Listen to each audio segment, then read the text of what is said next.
Samantala mga kabrigada, si Senadora Amy Marcos daw umaasang mapapayuhan ni Executive Secretary Lucas Bersamin ng Pangulo sa pag-resolve sa usapin pa rin ho ng budget.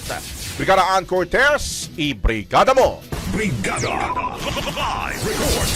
Naniniwala si Senadora Amy Marcos na matatawag na very bad budget ang niratipikahang 2025 BICAM report. Ayon sa Senadora, bukod kasi sa hindi sila nabigyan ng advance copy nito, ay tila naghihinala rin siya sa naging proseso na pagratipika rito. Kaso na nito, umaasa siya na mapapayuhan ni Executive Secretary Lucas Bersamin ang kanyang kapatid na si Pangulong Ferdinand Marcos Jr. sa pagsasaayos nito.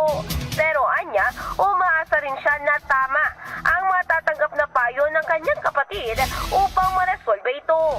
Samantala, binigyan din ng Senadora ng pang-veto lang ang nakikita niyang pwede gawin ng Pangulo, bagamat limitado rin ang kapangyarihan sa paggamit nito. In the heart of changing lives, ito si Brigada Ann Cortez ng 105.1 Brigada News FM Manila, the Miska News of Food.